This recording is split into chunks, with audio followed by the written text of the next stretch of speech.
11월 13일. 달력을 보지 않아도 온몸으로 느껴지는 날짜였죠. 새벽 4시, 알람이 울리기도 전에 눈이 먼저 떠졌어요. 밖은 아직 칠흑 같은 어둠 속에 잠겨 있었고 창틈으로 새어 들어오는 바람 끝이 꽤 매서웠어요. 수능 한파라는 말이 괜히 있는 게 아니라는 생각이 들었죠. 우리 집 장손, 민재가 대학 수학 능력 시험을 보는 날이니까요. 몸을 일으키는데 무릎 관절에서 우두둑 소리가 났어요. 예전 같지 않은 몸뚱어리지만 앓는 소리를 낼 틈도 없었어요. 혹시라도 거실 건너방에서 자고 있을 며느리나 손주가 깰까봐 조심조심 발뒤꿈치를 들고 방문을 열었죠. 거실 바닥의 냉기가 발바닥을 타고 정수리까지 올라오는 기분이었어요. 그래도 마음이 급하니 추운 줄도 모르겠더라고요. 부엌으로 들어가 제일 먼저 한 일은 어젯밤 미리 불려놓은 쌀 상태를 확인하는 거였어요. 민재가 평소에 죽을 좋아하니까 속 편하라고 전복죽을 끓일 참이었거든요. 싱크대 앞 조명만 살짝 켜두고 본격적으로 움직이기 시작했죠. 참기름을 냄비에 두르고 잘게 썬 전복을 달달 볶았어요. 고소한 냄새가 퍼지면 행여나 자는 식구들 코를 자극해 잠을 깨울까봐 후드 성능을 최대로 올렸어요. 며느리 고정미는 냄새에 민감하거든요. 아침부터 음식 냄새 풍긴다고 타박 듣기 싫어서 창문도 살짝 열어 환기를 시켰어요. 우리 민재, 오늘 시험 잘 봐야 할 텐데. 속으로 몇 번이고 되뇌며 불린 쌀을 넣고 정성스레 저었죠. 죽만으로는 부족할까봐 다른 화구에는 소고기장 조림을 데우고 계란말이도 예쁘게 말아낼 준비를 했어요. 손주 입에 들어갈 거라 생각하니 힘든 줄도 모르고 손을 놀렸죠. 그런데 문제는 전혀 예상치 못한 곳에서 터졌어요. 밥이 문제였죠. 죽은 도시락용이고 아침 식사로는 갓 지은 쌀밥을 먹여보내려고 압력밥솥 취사 버튼을 눌렀거든요. 이 밥솥이 산지 10년이 다 되어가는 물건이라 가끔 김이 옆으로 새긴 했지만 밥이 안 된 적은 없었어요. 그런데 오늘따라 추가 돌아가는 소리가 시원치 않더라고요. 칙칙하는 경쾌한 소리가 아니라 피익하고 힘 빠지는 소리가 나더니 급기야 김이 뚜껑 옆으로 마구 뿜어져 나오기 시작했어요. 깜짝 놀라 달려가 보니 밥솥 밑으로 밥물이 질질 흘러나오고 있었죠. 고무 패킹이 삭아서 터져버린 모양이었어요. 아이고, 이게 무슨 일이래. 가슴이 철렁 내려앉았어요. 시간을 보니 벌써 5시 반이 넘어가고 있었거든요. 6시 반에는 밥을 먹어야 7시 전에 출발할 수 있다고 며느리가 어젯밤부터 신신당부를 했는데 말이죠. 당황해서 손이 벌벌 떨렸지만 멍하니 있을 시간이 없었어요. 급한 대로 밥솥 코드를 뽑고 설익은 쌀을 스테인리스 냄비에 옮겨 담았어요. 냄비밥은 불 조절이 생명이라 한눈을 팔 수가 없잖아요. 센 불에 올렸다가 끓어오르면 약불로 줄이고 뜸을 들여야 하니까요. 마음은 급한데 냄비 속 쌀은 왜 그리 더디게 익는지 속이 까맣게 타들어가는 것 같았어요. 그때였어요. 안방 문이 열리는 소리가 나더니 며느리 고정미가 부스스한 얼굴로 나왔어요. 눈도 제대로 못 뜬 상태였지만 저를 보는 눈초리만큼은 매서웠죠. 어머님, 지금 몇 시예요? 목소리에 짜증이 가득 묻어 있었어요. 저는 냄비 뚜껑을 잡은 채 짐짓 아무렇지 않은 척 대답했죠. 이제 6시 조금 넘었다. 민재는 일어났니? 세수하고 나오라고 해라. 며느리는 식탁을 훑어보더니 미간을 확 찌푸렸어요. 식탁 위에는 아직 밥이 올라와 있지 않았으니까요. 반찬이랑 국은 다 차려져 있는데 제일 중요한 밥그릇이 비어 있는 걸 보고는 성큼성큼 부엌으로 다가오더라고요. 밥은요? 밥 다 됐어요? 애 깨워서 바로 먹여야 한다고 제가 몇 번이나 말했잖아요. 아, 그게 말이다.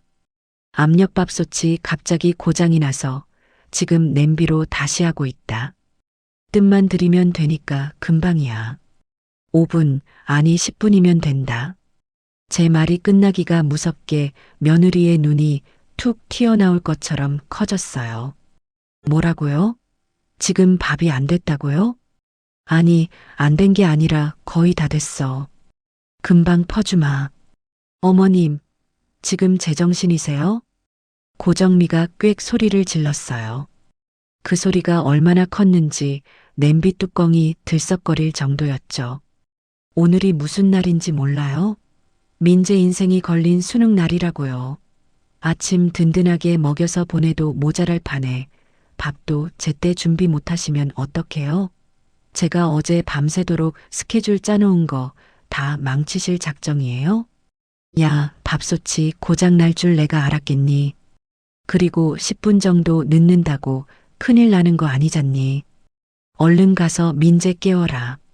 씻고 나오면 딱 맞다.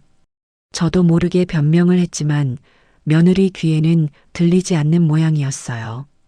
그녀는 신경질적으로 머리를 쓸어 넘기더니 싱크대 위에 올려둔 국자를 낚아채서 개수대에 쾅 하고 던져버렸어요. 쨍그랑하는 소음이 새벽 공기를 날카롭게 갈랐죠. 10분이요? 그 10분 때문에 애 리듬 깨지면 너가 책임질 거예요? 아침부터 우왕좌왕하다가 시험장 늦게 도착하면 너가 대신 시험 봐줄 거냐고요. 며느리는 흥분해서 저를 너라고 지칭하기까지 했어요. 평소에도 저를 은근히 무시하는 건 알고 있었지만 이렇게 대놓고 막말을 하는 건 처음이었죠. 기가 막혀서 말이 안 나오더라고요. 너 지금 시어미한테 너라고 했니? 그게 중요해요. 지금 애 인생 망치게 생겼는데 호칭이 문제냐고요. 정말 도움이 안 돼, 도움이. 이럴 거면 뭐하러 같이 살아요? 식모살이 시키는 것도 아니고 밥 하나 제대로 못해서 이사다를 만들어요? 고정미는 분이 안 풀리는지 식탁 위에 차려놓은 반찬 그릇들을 손으로 밀쳐버렸어요. 정성스레 만든 계란말이가 바닥으로 굴러떨어지고 장조림 국물이 식탁보를 적셨죠. 아이고, 이게 무슨 짓이야. 음식한테. 제가 바닥에 떨어진 계란말이를 주우려 하자 며느리가 제 손을 쳐냈어요. 줍지 마요. 재수 없게 떨어진 걸 애한테 먹이려고요? 아, 진짜 짜증나서 못 살겠네. 그 소란통에 건너방에서 아들 태용이가 눈을 비비며 나왔어요. 아침부터 왜 이렇게 시끄러워. 민재 깬다. 아들은 상황 파악도 못한 채 하품을 쩍 했죠. 저는 아들이 며느리를 좀 말려주길 바랐어요. 태용아, 밥솥이 고장나서 밥이 좀 늦었다고 저 난리다. 너가 와서 얘기 좀 해라. 하지만 태용이는 바닥에 널브러진 반찬과 씩씩거리며 서 있는 아내의 얼굴을 번갈아 보더니 한숨을 푹 쉬며 제게 말하더군요. 엄마, 그러니까 미리미리 좀 확인하지 그랬어. 오늘 중요한 날인 거 알잖아. 정미 저렇게 예민한데 거슬리게 하면 어떡해. 내 편은 없었어요. 아들은 제 눈을 피하며 며느리 눈치만 살피기 바빴죠. 배신감에 가슴이 먹먹해졌어요. 내가 저놈을 어떻게 키웠는데 고작 밤 늦게 된 걸로 죄인 취급을 받아야 하나 싶었죠. 그때 며느리가 결단을 내린 듯 싸늘한 표정으로 저를 노려보며 말했어요. 어머님, 나가주세요. 뭐? 나가라니? 민재 시험 보러 갈 때까지만이라도 눈앞에서 사라져 주시라고요. 어머님 얼굴 보면 화나서 제가 운전하다가 사고 낼 것 같으니까요. 그리고 부정탄 기운 옮기기 싫으니까 당장 나가세요. 야, 고정미. 너 말이 너무 심한 거 아니냐?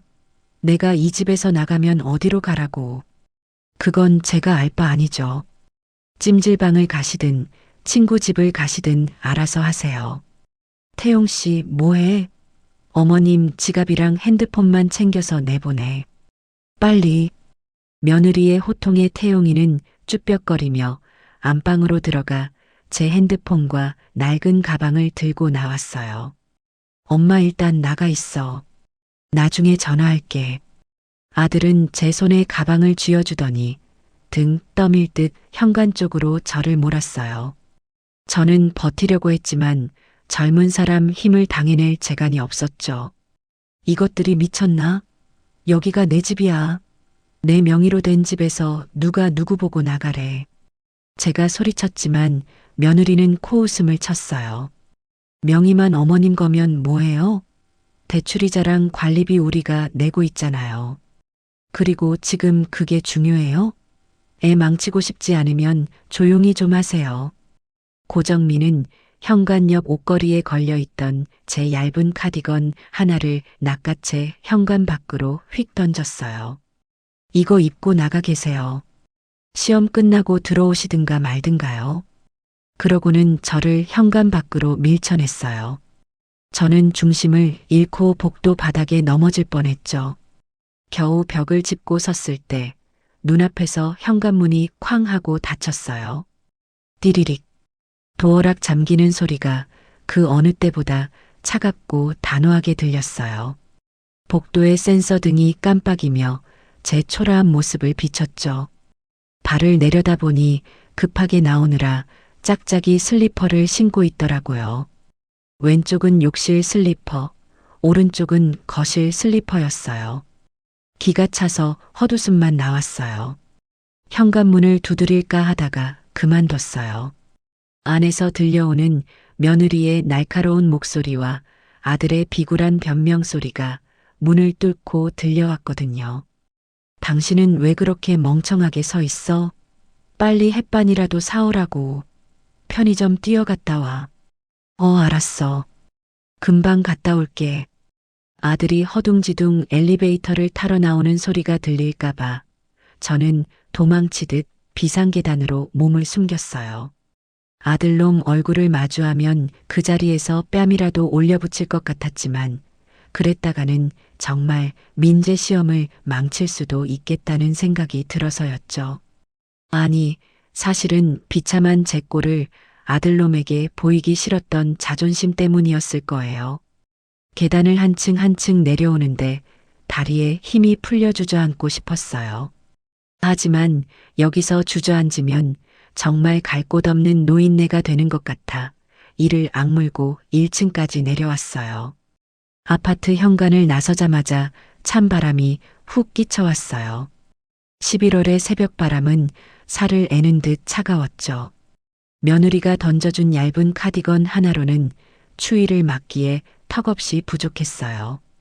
몸이 오들오들 떨렸지만 다시 올라가서 외투를 달라고 할 엄두가 안 났어요. 단지 내 놀이터 벤치에 털썩 앉았어요. 이 아파트 20년 전에 남편이 죽으면서 남겨준 보험금이랑 제가 평생 시장통에서 장사하며 모은 돈으로 산 집이에요. 그때는 아들 장가 보내면서 며느리 기죽지 말라고 40평 넓은 집으로 들어온 건데 그게 화근이었나 봐요. 명의는 제 앞으로 되어 있지만 실상 이 집의 주인은 며느리 고정미였죠. 주머니를 뒤져보니 다행히 핸드폰은 들어 있었어요. 시간은 6시 40분을 지나고 있었죠. 민재가 밥은 먹었는지 아들이 햇반은 사왔는지 궁금해지려던 찰나 고개를 세차게 저었어요. 미쳤지, 최연숙. 쫓겨나고도 밥 걱정이라니. 스스로가 한심해서 눈물이 핑 돌았어요. 지나가는 사람들이 힐끔거리는 시선이 느껴졌어요. 얇은 옷을 입고 짝짝이 슬리퍼를 신은 채 벤치에 웅크리고 앉아있는 할머니. 누가 봐도 치매 노인이거나 자식한테 버림받은 노인네 꼴이었죠. 수치심이 밀려왔어요. 내가 왜 이러고 있어야 하나. 밥 10분 늦은 게 쫓겨날 만큼 죽을 죄인가. 그동안 며느리 비위 맞추며 살림 도맡아 해주고 아들 기죽을까봐 생활비 한 푼 안 받고 내 돈 써가며 살았는데 돌아오는 건 문전박대라니. 핸드폰을 켜서 친구 목록을 훑어봤어요. 다들 자식 자랑, 손주 자랑에 바쁜 친구들이에요. 이 시간에 전화해서 나 며느리한테 쫓겨났어라고 말할 수 있는 사람이 단 한 명도 없다는 사실이 뼈저리게 다가왔어요. 갈 데가 없네. 입 밖으로 내뱉고 나니 더욱 처량했어요. 60년 넘게 치열하게 살았는데 갈 곳 하나 마련해 두지 못했다는 게 기가 막혔죠. 그때 문득 제 비밀 통장이 떠올랐어요. 며느리도 아들도 모르는 내 진짜 재산. 남편이 남긴 유산 중 일부와 제가 주식과 부동산으로 불려놓은 알토란 같은 자산들이요. 가방 깊숙한 곳을 뒤져 작은 지갑을 꺼냈어요. 다행히 신분증과 카드는 들어 있었죠. 이 카드는 아들에게 준 생활비 카드가 아니라 제 명의의 VIP 카드였어요. 그래, 내가 돈이 없지 가오가 없나. 눈물을 쓱 닦아냈어요. 찬바람에 식어버린 눈물이 볼을 따갑게 했지만 정신은 오히려 번쩍 들었어요. 저 위층, 불 켜진 우리 집 거실 창문을 올려다봤어요. 희미하게 사람 그림자가 왔다 갔다 하는 게 보였죠. 저들은 지금 제가 추위에 떨며 반성하고 있을 거라고 생각하겠죠. 아니, 아예 제 존재 자체를 잊고 있을지도 몰라요. 일어서서 옷매무새를 다듬었어요. 짝짝이 슬리퍼가 부끄럽지 않게 당당하게 걸음을 옮겼죠. 택시 승강장으로 향했어요. 기사님, 시내에서 제일 좋은 호텔로 가주세요. 택시 기사님이 백미러로 제 행색을 훑어보며 의아한 표정을 지었지만 저는 턱을 치켜들고 창밖만 바라봤어요. 차창 밖으로 스쳐 지나가는 풍경들이 낯설게 느껴졌어요. 매일 보던 거리인데 오늘은 전혀 다른 세상처럼 보였죠. 택시가 달리는 동안 핸드폰이 한 번 울렸어요. 아들 태용이의 문자였죠. 엄마 어디야? 밖이 많이 춥지? 정미가 지금 너무 예민해서 그래. 시험 끝나면 내가 잘 말해볼게. 찜질방이라도 가 있어. 미안. 문자를 보는 순간 마지막 남은 미련 한 조각이 툭 하고 끊어지는 소리가 들렸어요.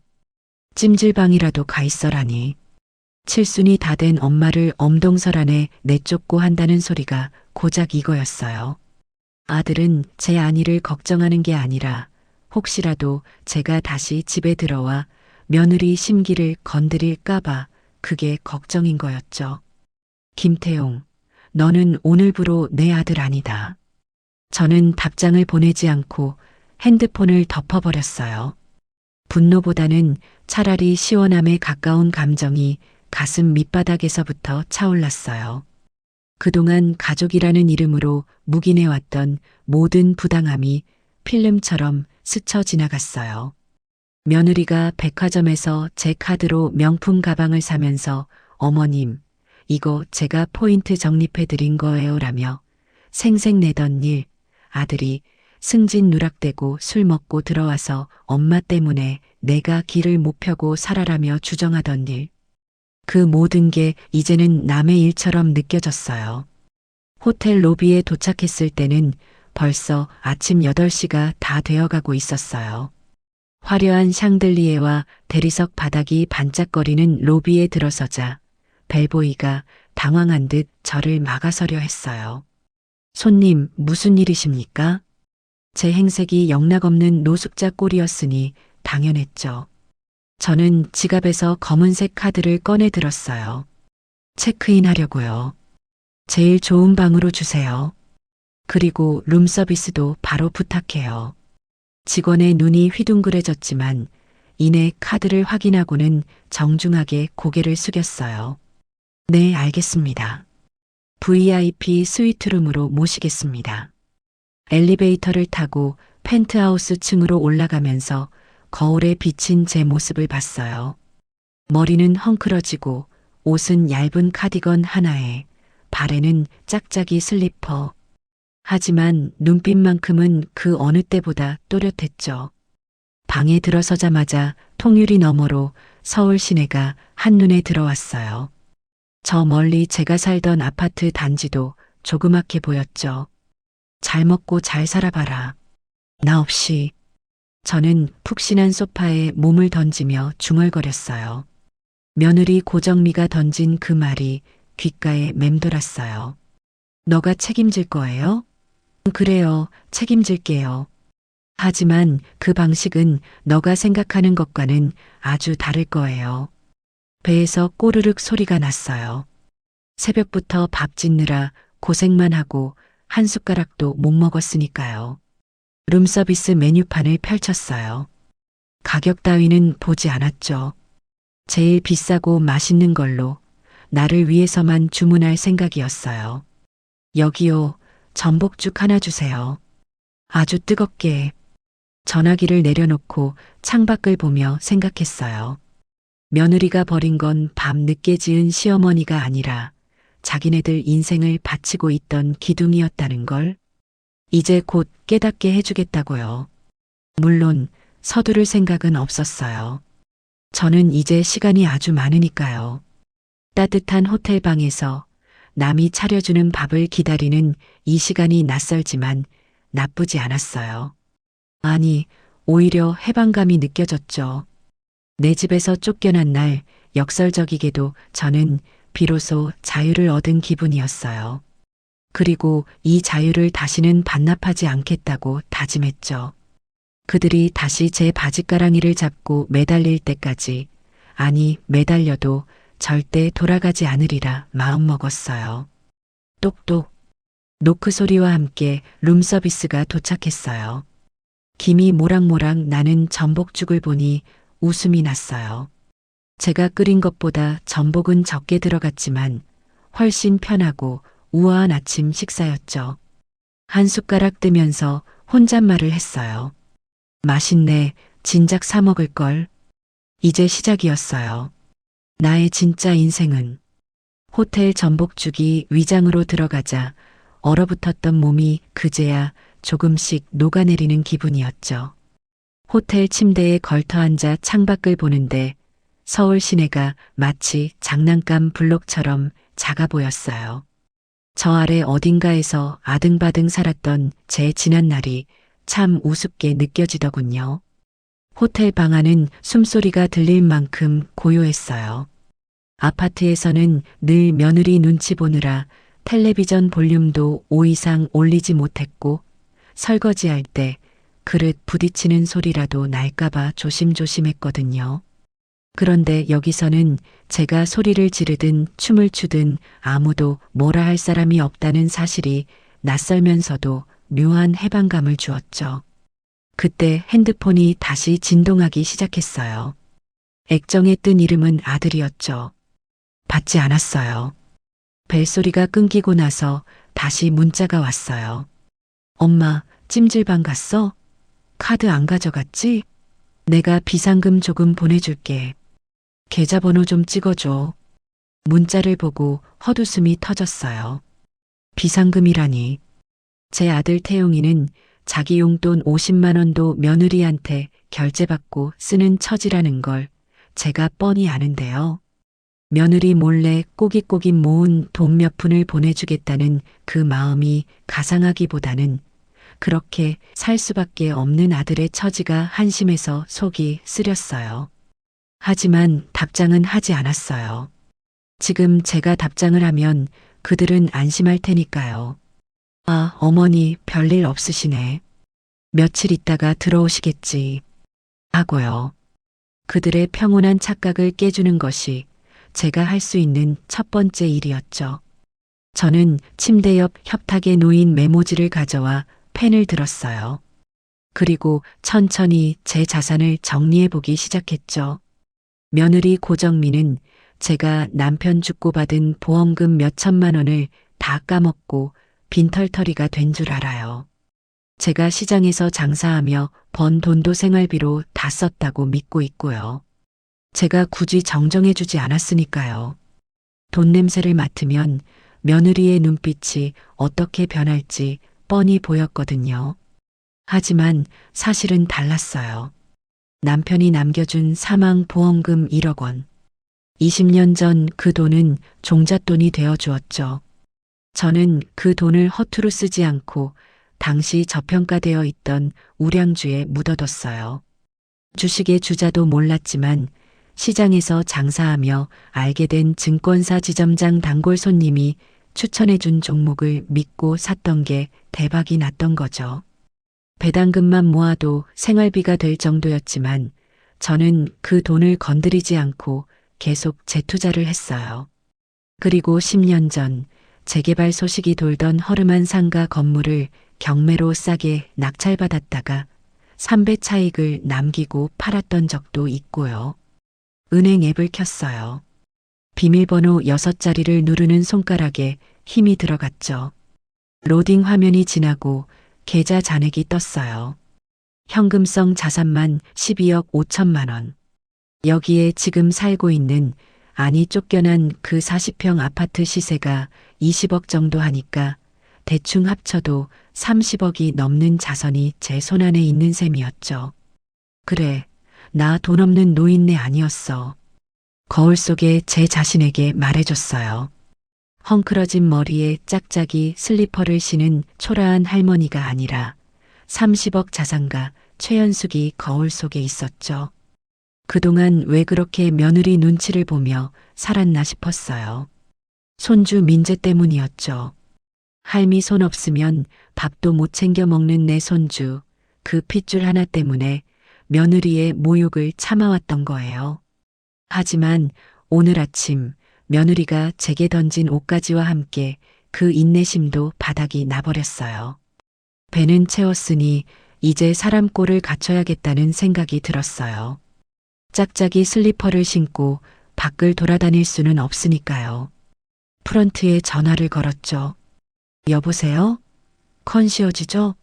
제가 급하게 나오느라 옷이 마땅찮아서 그러는데 혹시 근처 백화점에서 옷이랑 신발 좀 사다 줄 수 있나요? 사이즈랑 브랜드는 제가 적어줄게요.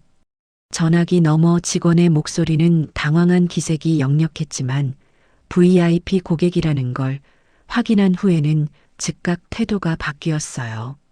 네, 고객님. 퍼스널 쇼퍼 서비스 연결해 드리겠습니다. 원하시는 스타일 말씀해 주시면 바로 준비하겠습니다. 특별히 선호하시는 브랜드가 있으십니까? 브랜드는 상관없고 소재 좋은 걸로 해요. 캐시미어 코트랑 정장 바지, 그리고 발 편한 가죽 로퍼로요. 색상은 점잖은 걸로 골라줘요. 사이즈는 66이고 신발은 240입니다. 알겠습니다. 최대한 빨리 준비해서 올려보내드리겠습니다. 1시간쯤 지났을까 호텔 직원이 양손 가득 쇼핑백을 들고 방으로 찾아왔어요. 벨보이가 정중하게 짐을 내려놓으며 물었죠. 주문하신 물건들입니다. 사이즈가 맞는지 확인해 보시겠습니까? 혹시 마음에 안 드시면 바로 교환해 드리겠습니다. 쇼핑백에서 옷을 꺼내니 새 옷 특유의 빳빳한 냄새가 좋았어요. 거울 앞에 서서 진회색 캐시미어 코트를 걸쳐봤죠. 며느리가 입던 것보다 훨씬 고급스러운 질감이 몸을 부드럽게 감쌌어요. 낡은 카디건을 입었을 때와는 태가 달랐죠. 거울 속의 저는 더 이상 주눅든 시어머니가 아니었어요. 아주 마음에 들어요. 결제는 등록된 카드로 해주세요. 네, 알겠습니다. 편안한 휴식 되십시오. 직원을 보내고 다시 소파에 앉았어요. 창밖은 어느새 어둑어둑해지고 있었죠. 저 멀리 아파트 단지에도 하나둘 불이 켜지기 시작했어요. 우리 집 거실 등도 켜졌을까요? 며느리는 지금쯤 민재가 수능을 잘 봤는지 체점하느라 정신이 없겠죠. 제가 집에 없다는 사실조차 까맣게 잊고 있을 게 분명해요. 아니면 어디서 굶고 들어오면 밥이나 주지 뭐하고 있을지도 모르죠. 그때 핸드폰이 다시 울렸어요. 이번엔 며느리였어요. 화면에 뜬 며느리 세 글자를 보자마자 심장이 쿵쿵 뛰었지만 예전처럼 겁이 나서 뛰는 게 아니었어요. 분노였죠. 받지 않고 놔두니 음성 메시지가 도착했다는 알림이 떴어요. 궁금해서 들어봤죠. 어머님, 어디세요? 민재 시험 망치고 와서 울고불고 난리 났어요. 아침에 어머님이 부정 타기해서 그렇잖아요. 들어오셔서 애 위로라도 해주셔야 하는 거 아니에요? 정말 무책임하시네요. 메시지를 듣는 순간 혈압이 머리끝까지 치솟는 것 같았어요. 시험을 못 본 게 밥 10분 늦게 지은 할미 탓이라니. 공부 안 한 지 아들 탓은 죽어도 안 하는 그 뻔뻔함에 치가 떨렸죠. 그래, 내가 무책임한 게 뭔지 보여주마. 아주 뼈저리게 느끼게 해주마. 저는 핸드폰을 끄지 않았어요. 오히려 벨소리를 최대로 키워놓고 협탁 서랍 깊숙이 넣어버렸죠. 그리고 호텔방의 커다란 욕조에 따뜻한 물을 받기 시작했어요. 향긋한 거품 입욕제를 풀고 그 안에 몸을 담갔죠. 따뜻한 물이 온몸의 긴장을 풀어주자 머릿속이 차갑게 식으면서 계획이 서기 시작했어요. 내일 아침 제일 먼저 해야 할 일이 떠올랐거든요. 복수? 아니요. 그건 너무 유치하죠. 이건 제 인생을 되찾는 정리였어요. 다음 날 아침 눈을 뜨니 오전 9시였어요. 평소 같으면 새벽 5시에 일어나 아침밥 짓고 남편 제사상 차리듯 식구들 수발을 들고 있었을 시간이죠. 이렇게 늦잠을 자본 게 몇십 년 만인지 기억도 안 났어요. 호텔 침구는 구름처럼 포근해서 일어나기가 싫을 정도였죠. 하지만 오늘은 할 일이 태산이었어요. 조식 뷔페에 내려가 느긋하게 커피와 오믈렛을 즐겼어요. 창가 자리에 앉아 지나가는 사람들을 구경했죠. 주변 테이블에는 비즈니스 미팅을 하는 외국인들과 여행 온 가족들이 보였어요. 아이에게 밥을 먹여주는 젊은 엄마를 보며 며느리 고정미를 떠올렸어요. 걔는 민재 어릴 때도 이유식 한번 제 손으로 끓인 적이 없었죠. 다 제가 해다 바쳤으니까요. 커피 더 드릴까요, 고객님? 직원이 다가와 정중하게 물었어요. 네, 한 잔 더 줘요. 아주 진하게요. 커피 향을 음미하며 생각했어요. 이제 내 손으로 밥 차려줄 일은 없다고. 내 돈 내고 남이 차려주는 밥 먹으며 살 거라고요. 아침 10시 부동산 중개소가 문을 열 시간에 맞춰 호텔을 나섰어요. 택시를 타고 제가 살던 아파트 단지 앞상가로 향했죠. 단지 안으로 들어가지는 않았어요. 혹시라도 며느리나 아들과 마주치고 싶지 않았으니까요. 제가 찾아간 곳은 우리 아파트를 계약해줬던 황금 부동산이었어요. 문을 열고 들어가니 김 사장이 신문을 보고 있다가 안경을 고쳤으며 일어났어요. 어서 오세요. 어머 사모님. 오랜만이시네요. 김 사장이 반가운 얼굴로 맞이했어요. 며느리와 함께 왔을 때는 저를 투명 인간 취급하더니 혼자 명품 코트를 입고 나타나니 대우가 확연히 달라지더군요. 역시 사람은 겉모습이 중요한가 봐요. 김 사장, 잘 지냈죠? 나 오늘 아주 중요한 일 때문에 왔어요. 아이고, 무슨 일이신데요? 혹시 투자 물건 보시게요? 요즘 좋은 상가가 하나 나왔는데. 아니요. 우리 집 105동 1204호. 그거 내놓으려고요. 김 사장의 눈이 동그랗게 커졌어요. 입을 다물지 못하더군요. 네. 지금 사시는 집을요? 아드님 내외분이랑 같이 사시잖아요. 갑자기 무슨 일이세요? 저는 미리 준비해둔 거짓말을 아주 자연스럽게 꺼냈어요. 아, 우리 아들이 이번에 지방으로 발령이 났어요. 며느리도 같이 내려가기로 했고, 나도 이참에 공기 좋은 데로 요양이나 갈까 해서요. 집이 너무 커서 관리하기도 힘들고, 새끼밥 해 먹는 것도 귀찮아서 싹 정리하려고요. 가정불화로 집 내놓는다고 하면 소문나서 집값 떨어질 수도 있으니까 적당히 둘러대는 게 상책이었죠. 김 사장은 고개를 끄덕이며 수긍하는 눈치였어요. 아, 그러시구나. 근데 요즘 경기가 좀 안 좋아서 매수자가 바로 붙을지 모르겠네요.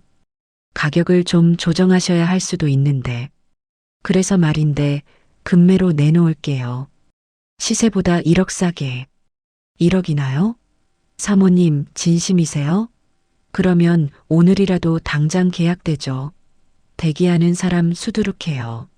안 그래도 그 평수 찾는 분이 어제도 다녀가셨는데. 김 사장의 눈빛이 탐욕스럽게 반짝거렸어요. 수수료 챙길 생각에 신이 난 거겠죠. 조건이 하나 있어요. 잔금 빨리 치를 수 있는 사람, 그리고 입주를 최대한 빨리 할 수 있는 사람으로 찾아줘요. 나도 빨리 내려가 봐야 해서요. 알겠습니다, 사모님. 그럼 2주 안에 비워주시는 걸로 하고 진행해 볼까요? 2주도 길어요. 10일. 딱 10일 안에 들어올 수 있는 사람으로 맞춰봐요. 가능하겠어요? 아이고, 시세보다 1억이 싼데 10일이 문제겠습니까?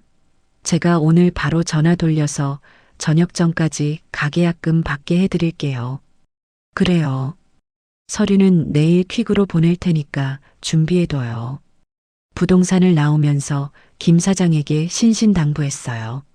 아, 그리고 집에 사람 있을 때 보여주지 말고 내가 비밀번호 알려줄 테니까 낮에 비었을 때 보여줘요. 며느리가 이사 준비하느라 예민해서 사람 드나드는 거 싫어하거든요. 네네, 알겠습니다. 사모님 말씀대로 할게요. 이제 첫 단추는 완벽하게 끼워졌어요. 집이 팔리면 며느리와 아들은 영문도 모른 채 짐 싸서 쫓겨나야 하겠죠. 물론 전세금 정도는 챙겨줄 생각이었어요. 아주 작은 햇빛도 잘 안 드는 반지하 전세금 정도요. 다시 택시를 타고 시내 백화점으로 향했어요. 제 쇼핑을 하러 간 건 아니었어요. 며느리 고정미의 동선을 파악하고 있었거든요. 어제 민재 시험 망쳤다고 난리를 쳤으니 오늘쯤 스트레스 푼답시고 백화점에 올 게 뻔했으니까요. 고정미는 기분이 나빠도 쇼핑, 좋아도 쇼핑을 하는 아이니까요. 예상대로였어요. 백화점 1층 명품관 앞을 지나가는데 익숙한 뒷모습이 보였어요. 며느리였죠. 옆에는 동네 엄마들로 보이는 여자 2명이 함께 있었어요.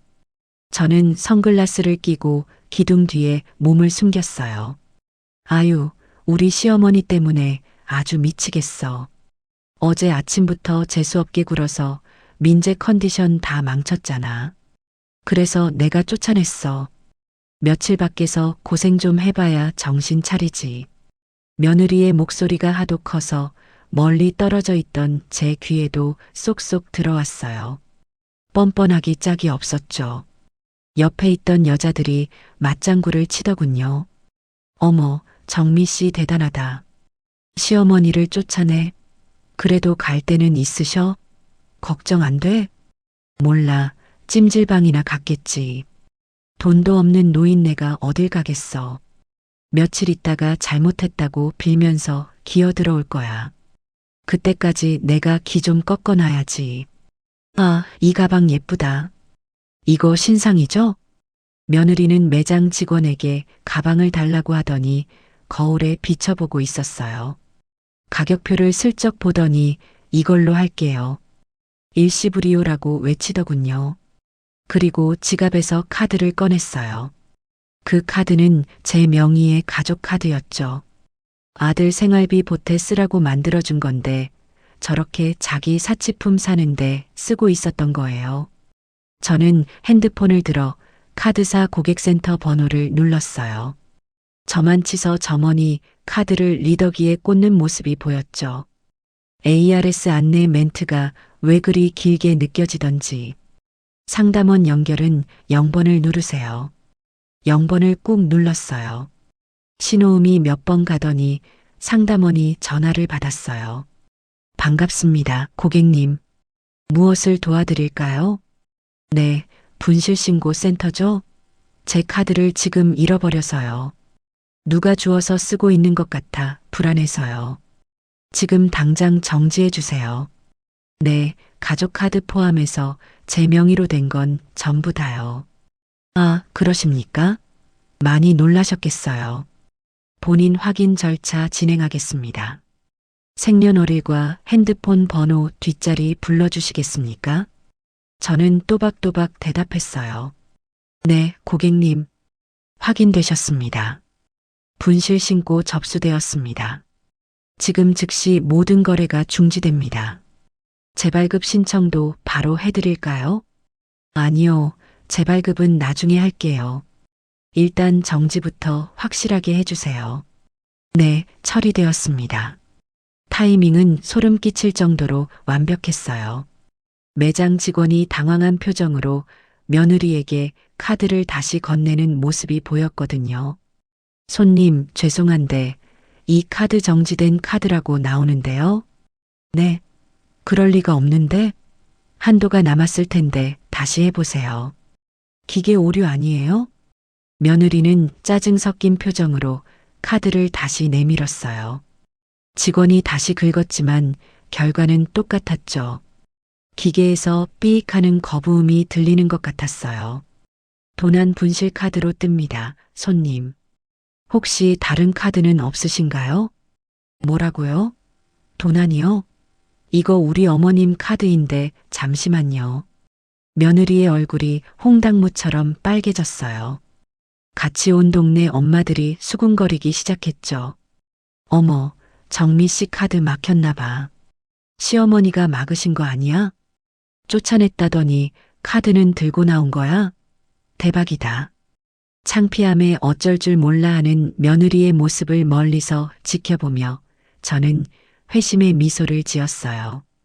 고정민은 급하게 다른 카드를 꺼내려 했지만 지갑에 있는 건 온통 제가 만들어준 가족 카드뿐이었죠. 자기 명의 카드는 이미 한도 초과된 지 오래일 테니까요. 아, 진짜. 전화 좀 해볼게요. 어머님이 뭘 잘못 만지셨나 봐. 며느리가 핸드폰을 꺼내 어디론가 전화를 걸었어요. 제 핸드폰이 진동하기 시작했죠. 저는 가볍게 종료 버튼을 눌렀어요. 며느리는 발을 동동 구르며 어쩔 줄 몰라 하다가 결국 다음에 올게요라며 도망치듯 매장을 빠져나갔어요. 동네 엄마들이 뒤에서 킥킥거리는 소리가 들렸죠. 꼴 좋다. 그게 시작이다. 저는 선글라스를 고쳐 쓰고 유유히 백화점을 빠져나왔어요. 통쾌했어요. 10년 묵은 체증이 내려가는 것 같았죠. 하지만 이건 시작에 불과했어요. 며느리에게 닥칠 진짜 시련은 집이 팔리고 난 뒤부터니까요. 호텔로 돌아오는 길 아들에게서 문자가 쏟아졌어요. 엄마, 카드 정지했어? 정미가 지금 백화점에서 개망신당했다고 난리 났어. 어떻게 된 거야? 빨리 전화 좀 받아봐. 엄마, 노망 났어? 왜 그래 진짜? 카드 정지는 너무하잖아.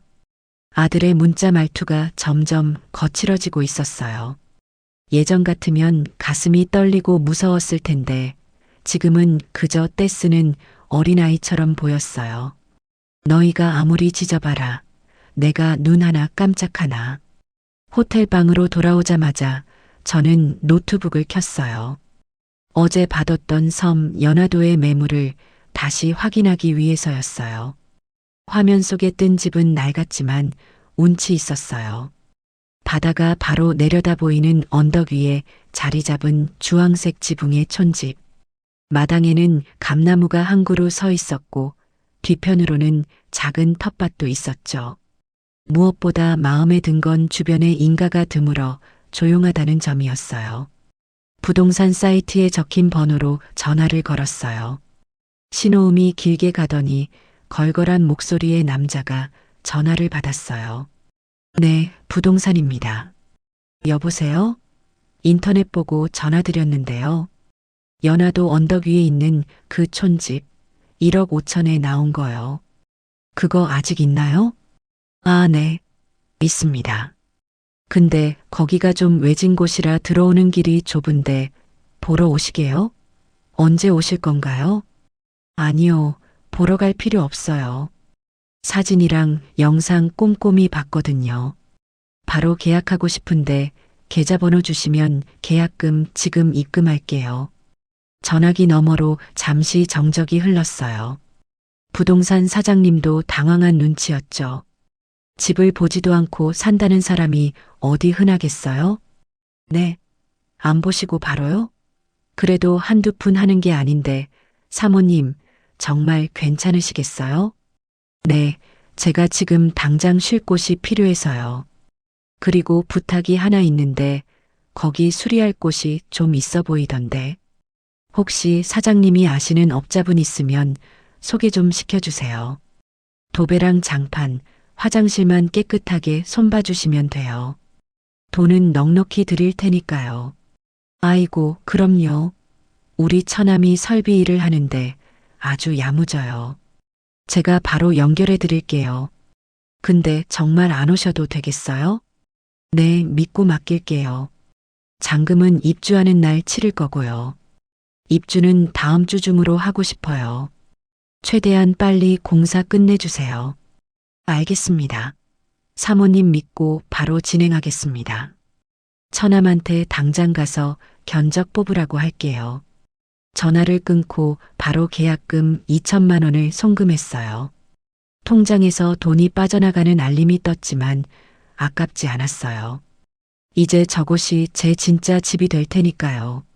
서울의 미세먼지와 며느리의 짜증 섞인 목소리가 없는 곳. 오로지 파도 소리와 바람 소리만 있는 곳. 상상만 해도 가슴이 벅차올랐어요. 한편 아파트에서는 한바탕 난리가 났을 거예요. 저녁 7시쯤 되자 아들의 전화가 빗발쳤거든요. 며느리의 카드가 막혀서 장을 못 받는지 배달 앱 결제도 안 돼서 저녁을 굶고 있는지 모르겠지만요. 상상을 해봤어요. 며느리가 집에 들어와서 씩씩거리며 소파에 가방을 던졌겠죠. 아니, 어머님 진짜 미친 거 아니야? 카드를 정지시키면 어떡해? 나 오늘 쪽팔려서 죽는 줄 알았다고. 백화점 직원들이 다 쳐다보는데 쥐구멍이라도 숨고 싶었다니까. 아들 태용이는 옆에서 쩔쩔매며 제게 전화를 걸었을 테고요. 엄마가 화가 많이 나셨나 봐. 내가 내일 찾아가서 빌어볼게. 어디 계신지만 알면 모시고 올 텐데. 빌긴 뭘 빌어. 당신이 가서 찾아와. 경찰에 신고해서라도 찾아오란 말이야. 와서 밥하고 빨래하라고 해. 집구석이 이게 뭐야? 싱크대에 설거지 쌓인 거 안 보여? 안 봐도 비디오였죠. 며느리는 제가 없으면 집안일이 어떻게 돌아가는지 전혀 모르는 애니까요. 세탁기 돌리는 법은 알까 모르겠네요. 건조기 필터 청소는 할 줄 알고요. 아마 며칠만 지나면 빨래산에서 냄새가 진동할 거예요. 저는 호텔 룸서비스로 안심 스테이크를 주문했어요. 평소엔 비싸서 쳐다보지도 않던 와인도 한 병 시켰죠. 칼질을 하며 창밖을 보는데 문득 내일 들이닥칠 이삿짐 센터 생각이 났어요. 제가 부동산에 내놓으면서 이삿짐 센터도 같이 예약해뒀거든요. 보관 이사로요. 제가 살던 안방의 짐과 거실에 있는 제 골동품, 그리고 아끼던 자개장만 쏙 빼서 컨테이너에 보관해 달라고 했어요. 아들 부부가 외출한 시간을 틈타 기습적으로 뺄 생각이었지만 만약 집에 있다면 더 재미있는 상황이 연출되겠죠. 다음 날 아침 10시. 저는 호텔 체크아웃을 하고 택시를 탔어요. 행선지는 연안 여객 터미널이 있는 통영이었죠. 서울에서 이삿짐 빠지는 걸 지켜볼까 하다가 괜히 마주쳐서 실랑이 하기 싫어 그냥 떠나기로 했어요. 어차피 부동산 사장님과 이삿짐 센터 팀장님에게 위임했으니 알아서 잘 처리해 주실 거라 믿었죠. 고속버스를 타고 내려가는 길 부동산 앱 알림이 떴어요. 매물 등록 완료, 급매 즉시 입주 가능, 최현숙님 의뢰. 이제 카운트다운은 시작됐어요. 아들 부부에게는 지옥의 시간이, 저에게는 천국의 시간이 다가오고 있었죠. 버스 창가에 머리를 기대고 잠을 청하려는데 모르는 번호로 전화가 왔어요. 지역 번호가 2인 걸 보니 서울이었죠. 이삿짐 센터 같아서 받았어요. 여보세요? 아, 안녕하세요. 여기 이삿짐 센터입니다. 사모님, 지금 댁에 도착했는데 문을 안 열어주시는데요? 안에서 사람 인기척은 있는데 초인종을 눌러도 대답이 없어서요. 아, 며느리가 집에 있었군요. 인터폰으로 밖을 보고는 모르는 남자들이 들이닥치니 겁을 먹고 문을 안 열어주는 모양이었어요. 아니면 빚쟁이라고 생각했거나요. 팀장님, 제가 말씀드렸잖아요. 집주인은 저라고요. 그냥 문 따고 들어가세요. 열쇠 수리공 비용은 제가 다 지불할게요. 그리고 안에 있는 젊은 여자가 뭐라 하든 신경 쓰지 마시고 제 짐만 딱딱 빼주시면 됩니다. 경찰 부른다고 하면 부르라고 하세요. 집주인이 내 짐 빼는데 무슨 상관이냐고. 아, 네, 알겠습니다. 안에 계신 분이 며느님이라고 하셨죠? 좀 시끄러워질 것 같긴 한데 사모님 위임장도 있고 하니 진행하겠습니다. 전화기 너머로 웅성거리는 소리가 들렸어요. 그리고 잠시 후 날카로운 비명 소리가 들려왔죠. 누구세요? 남의 집에 왜 와요? 신고할 거예요. 며느리의 목소리였어요. 저는 차분하게 팀장님께 말했어요. 팀장님, 스피커폰 좀 켜주세요. 제가 한마디만 할게요. 네, 켰습니다. 야, 고정미. 나다. 제 목소리가 들리자 저쪽에서 잠시 정적이 흘렀어요. 어머님? 지금 뭐 하시는 거예요? 이 사람들 다 뭐예요? 뭐긴 뭐냐? 내 짐 빼는 거지. 나 거기 안 산다. 그러니까 내 방에 있는 거랑 내 물건들 다 뺄 거다. 너는 가만히 있어라. 방해하면 업무방해로 고소할 테니까. 짐을 뺀다고요? 그럼 우리는요? 우리는 어떻게 살라고요? 그건 너희 사정이지. 남의 집이라고 했니? 그래, 그 집 이제 곧 남의 집 될 거다. 부동산에 내놨으니까 집 보러 오면 문이나 잘 열어줘라. 네, 집을 내놨다고요? 어머님 미치셨어요? 여기가 우리 집인데 누맘대로 팔아요. 며느리가 악을 쓰는 소리가 고속버스 안까지 울리는 것 같았어요. 저는 픽 웃으며 말했죠. 네 명의 집 내 맘대로 파는데 무슨 상관이니? 끊는다. 팀장님, 잘 부탁해요. 전화를 툭 끊어버렸어요. 며느리의 절규가 귓가에 맴돌았지만 조금도 미안하지 않았어요. 오히려 10년 묵은 체증이 쑥 내려가는 것 같았죠. 버스는 시원하게 고속도로를 달리고 있었고 제 마음도 뻥 뚫린 고속도로처럼 시원했죠. 이제 서울하고는 안녕이에요. 적어도 제가 다시 돌아올 때는 그들이 제 발밑에 엎드려 있을 때일 테니까요.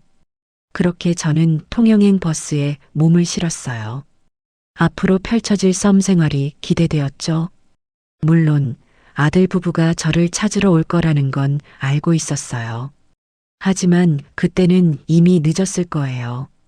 저는 더 이상 밤 늦게 지었다고 쫓겨나는 힘없는 시어머니가 아니니까요.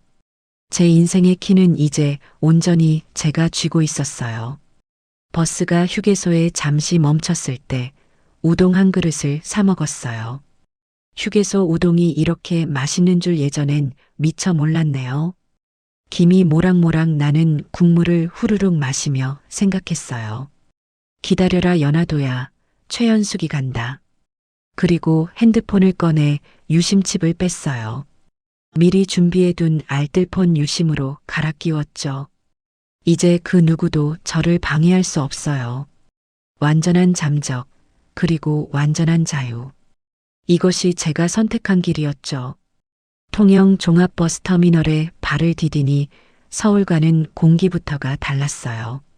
매캐한 매연 대신 비릿하면서도 짭조름한 바다 냄새가 콧속을 훅 파고들었죠. 4시간 넘게 버스에 갇혀 있느라 굳어버린 허리를 쭉 펴는데 우두둑하고 뼈마디 맞춰지는 소리가 났어요. 몸은 천근만근 무거웠지만 마음만은 풍선처럼 둥둥 떠다니는 기분이었죠. 터미널을 빠져나오며 크게 심호흡을 한 번 했어요. 아, 살 것 같다. 서울에서는 숨을 쉬어도 가슴 한구석이 늘 답답했는데 여기서는 폐부 깊숙한 곳까지 시원한 바람이 들어차는 것 같았어요. 금강산도 식후경이라고 배에서 꼬르륵 소리가 요란하게 울렸어요. 터미널 앞을 두리번거리다 원조라고 써붙인 충무김밥 집에 들어갔죠. 사장님, 여기 김밥 2인분 포장해 주세요. 오징어 무침 많이 주시고요. 아이고, 혼자 드실 건데 2인분이나요? 양이 꽤 많은데. 네, 섬에 들어갈 거라 저녁까지 해결해야 해서요. 넉넉하게 싸주세요. 포장된 김밥 봉지를 받아드니 묵직한 게 든든했어요. 택시를 잡아타고 여객선 터미널로 향하는 길, 창밖으로 펼쳐진 바다는 햇살을 바다보석 가루를 뿌려놓은 듯 반짝거렸어요. 핸드폰을 꺼내 비행기 모드를 해제하자마자 진동이 미친 듯이 울려댔죠. 부재중 전화 58통, 문자 32건. 아들 태용이, 며느리 고정미, 그리고 모르는 번호들까지 뒤섞여 있었어요. 그때 마침 황금 부동산 김 사장에게서 전화가 걸려왔어요. 이건 받아야 했죠. 여보세요? 김 사장, 어떻게 됐어요? 아이고, 사모님, 전화 왜 이제 받으세요? 제가 얼마나 애태웠는지 아세요? 전화기 너머 김 사장의 목소리는 잔뜩 상기되어 있었어요. 흥분과 다급함이 반반 섞인 목소리였죠. 버스 타고 내려오느라 못 받았어요. 계약금은요? 들어왔어요? 네, 들어왔습니다. 축하드립니다, 사모님. 방금 계약금 5천만 원 사모님 계좌로 꽂혔어요. 제가 말씀드린 대로 1억 싸게 금매로 던지니까 대기하던 매수자가 묻지도 따지지도 않고 바로 쏘셨네요. 입금 확인 한번 해보세요. 핸드폰을 귀에서 떼고 은행 앱을 켜보니 정말로 5천만 원이라는 숫자가 찍혀 있었어요. 입가에 저절로 미소가 번졌죠. 확인했어요. 김 사장이 고생했네요. 수고했어요. 별 말씀을요. 아, 그런데 사모님. 매수자분이 조건이 하나 있으시대요. 조건이요? 무슨 조건인데요? 그분이 지금 사시는 전셋집 만기가 코앞이라서요. 당장 다음 주에 들어오고 싶으시다는데 괜찮으시겠어요? 사모님이 처음에 10일 여유 달라고 하셨는데 그쪽에서는 5일 안에 비워주면 잔금 바로 치르겠다고 하네요. 안 그러면 계약 못하겠다고 강짜를 놓으시는데 어쩌죠? 저는 피식 웃음이 나왔어요. 5일이라. 며느리 발등에 불 떨어지는 소리가 여기까지 들리는 듯 했죠. 10일이나 5일이나 어차피 쫓겨날 운명인 건 매한가지 아니겠어요? 상관없어요. 어차피 난 몸만 빠져나왔고 이삿짐 센터 불러서 내 짐은 다 보관했으니까요. 나머지 자잘한 살림살이는 며느리가 알아서 하겠죠. 그렇게 진행해요. 잔금 날짜 잡히면 알려주고요. 아, 정말요? 사모님 진짜 쿨하시네. 알겠습니다. 그럼 제가 그렇게 전달하고 계약 확정 짓겠습니다. 근데 사모님 아까 댁에 갔을 때 말이에요. 김 사장이 말을 흐리며 뜸을 들였어요. 왜요? 무슨 일 있었어요? 아니, 며느님이 좀 많이 흥분하셨더라고요. 제가 가서 집 팔렸으니 비워달라고 했더니 저보고 사기꾼이라면서 경찰 부르겠다고 길길이 날뛰시는데 제가 참 난감해서 혼났습니다. 그래서요? 경찰 불렀대요? 아니요. 제가 사모님 인감증명서랑 자필 위임장 보여주니까 그제야 믿는 눈치더라고요. 그러더니 그 자리에서 현관문에 주저앉아서 대성통곡을 하시는데 아이고, 동네 사람들 다 나와서 구경하고 난리도 아니었습니다.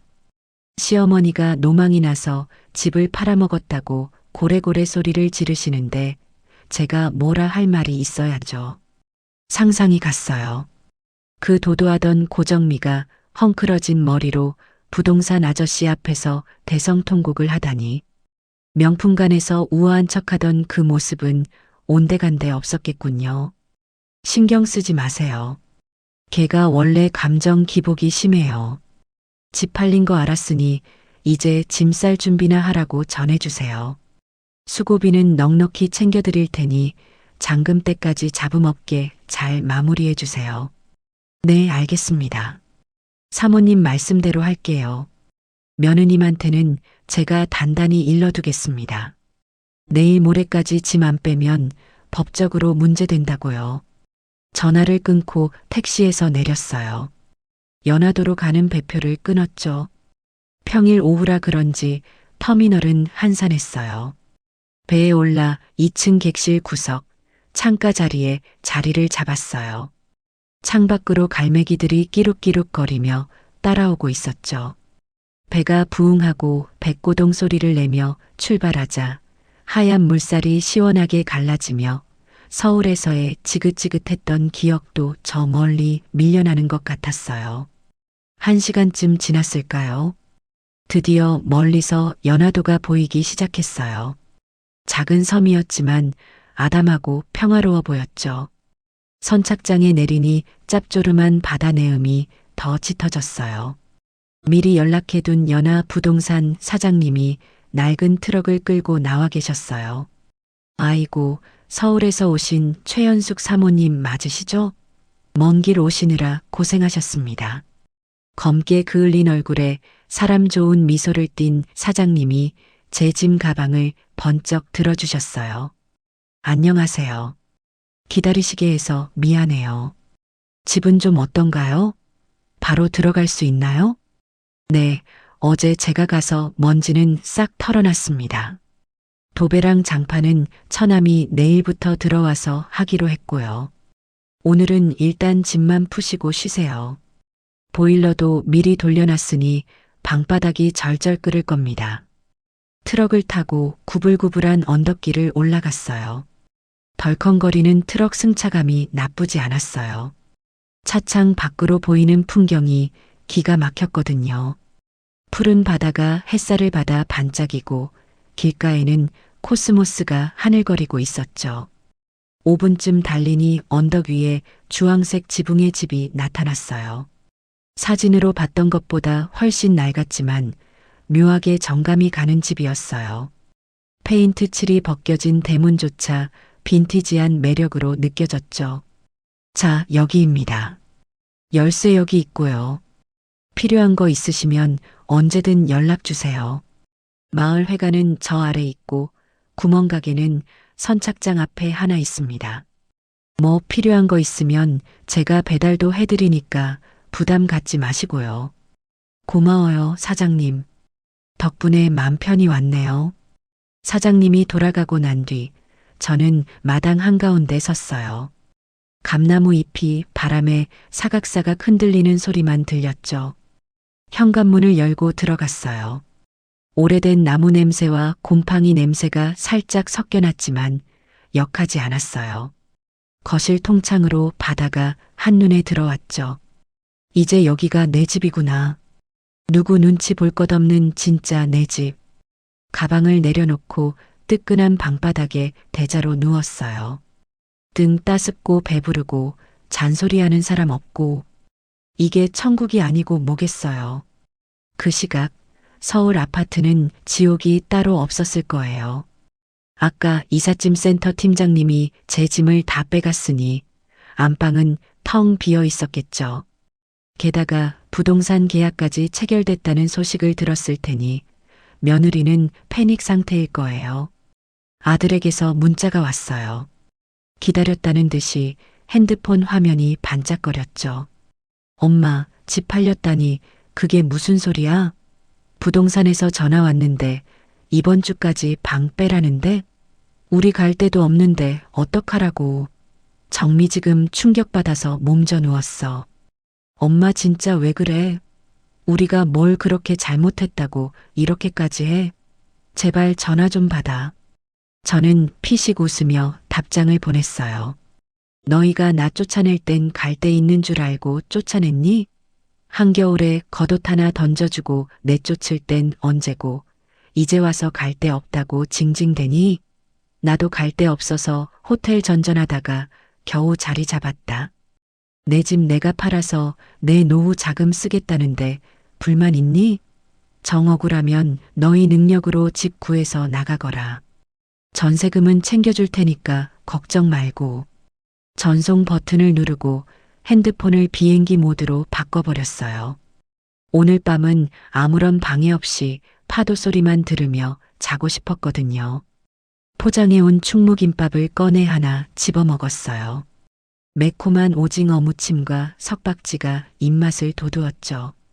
서울에서 며느리 눈치 보며 식탁 귀퉁이에서 먹던 찬밥과는 비교도 안 되게 꿀맛이었어요.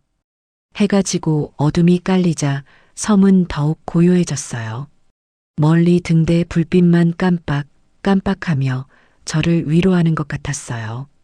저는 이불을 펴고 누웠어요.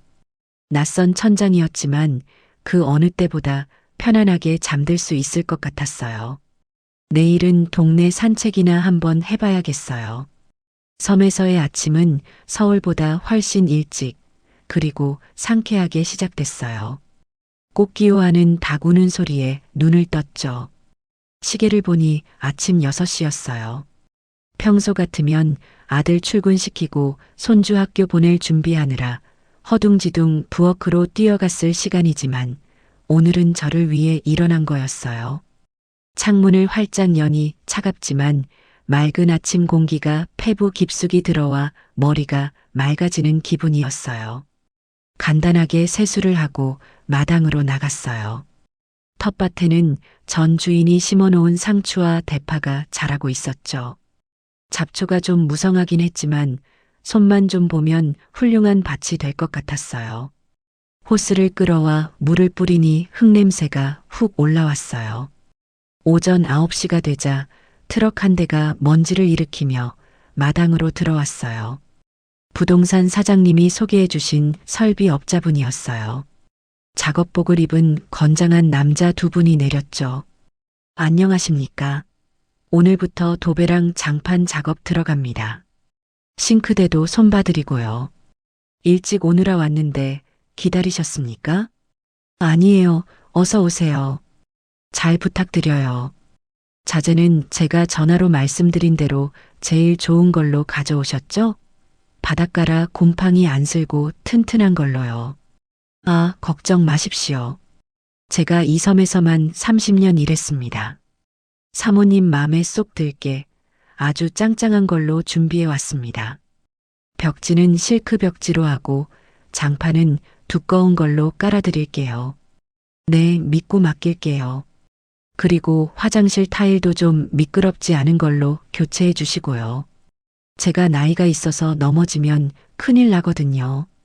그럼요, 그럼요. 미끄럼 방지 타일로 싹 갈아드리겠습니다. 작업하는 동안 먼지 좀 날릴 텐데 마당에 나가 계시는 게 좋겠습니다. 공사가 시작되자 집안은 드르륵 쿵쿵 하는 소리로 시끄러웠지만 그 소리마저 활기차게 느껴졌어요. 내 보금자리가 예쁘게 단장되는 소리니까요. 저는 마당 평상에 앉아 믹스커피 한 잔을 마시며 그 풍경을 지켜봤어요. 점심때가 되자 마을 이장님이 방송을 하더군요. 스피커에서 취직하는 잡음과 함께 구수한 목소리가 흘러나왔어요. 아, 알립니다. 오늘 마을 회관에서 경로잔치가 있으니 어르신들은 다 나오셔서 국수 한 그릇씩 드시고 가세요. 서울에서 온 손주들이 재롱잔치도 한다니까 많이들 오세요. 저는 옷을 갈아입고 마을 회관으로 내려갔어요. 그냥 빈손으로 가기 뭐해서 구멍가게에 들러 비타민 음료 2박스를 샀죠. 회관 문을 열고 들어가니 할머니, 할아버지 10수분이 모여 계셨어요. 낯선 외지인이 등장하자 시선이 일제히 저에게 쏠렸죠. 누구슈? 처음 보는 얼굴인데. 제일 연장자로 보이는 할머니가 물으셨어요. 저는 싹싹하게 웃으며 허리를 굽혀 인사했죠. 아, 안녕하세요. 저희 언덕집에 새로 이사 온 최연숙이라고 합니다. 서울에서 살다가 공기 좋은 데서 요양 좀 하려고 내려왔어요. 잘 부탁드려요. 제가 음료수 박스를 내놓자 할머니들의 표정이 금세 밝아졌어요. 경계심이 눈 녹듯 사라지는 게 보였죠. 아이고, 그 흉가 같던 집에 누가 들어왔나 했더니 이렇게 고운 양반이 오셨네. 잘 왔어, 잘 왔어. 여기 물 맑고 공기 좋아서 있던 병도 다 나아. 감사합니다. 제가 아직 선물정을 잘 몰라서요. 많이 좀 가르쳐 주세요. 어르신들 말씀 잘 듣겠습니다. 걱정 말어. 우리가 다 알려주지. 자, 여기 앉아서 국수 좀 들어봐. 금방 삶아서 맛있어. 할머니들이 권하는 잔치국수를 먹으며 이런저런 이야기를 들었어요. 누구네 집게가 새끼를 몇 마리 낳았는지, 옆집 숟가락이 몇 개인지까지 다 아는 좁은 사회였지만 가만큼 정이 넘치는 곳이었죠. 서울 아파트에서는 엘리베이터에서 마주쳐도 인사조차 안 하고 살았는데 여기서는 처음 본 저에게 김치며 떡이며 막 퍼주시더라고요. 세댁, 아니 최 여사라고 불러야 하나? 혼자 왔어? 영감님은? 남편은 오래전에 보냈고요. 자식들은 다 출가해서 서울에 있어요. 저 혼자 자유롭게 살고 싶어서 왔어요. 잘 생각했어. 자식들 뒷바라지 해봤자 다 소용없어. 내 인생 사는 게 최고지. 할머니들의 말씀에 깊이 공감하며 고개를 끄덕였어요. 반면 서울 아파트는 지금쯤 아수라장이 되어가고 있었을 거예요. 아들이 보낸 문자 내용을 보니 가관이더군요. 엄마, 제발 부탁이야. 정미가 이삿짐 센터 부를 돈도 없다고 난리야. 카드도 다 막히고 현금도 없잖아. 이사 비용이라도 좀 보내줘. 그리고 우리 당장 어디로 가? 엄마가 전세금 준다며. 얼마나 줄 건데?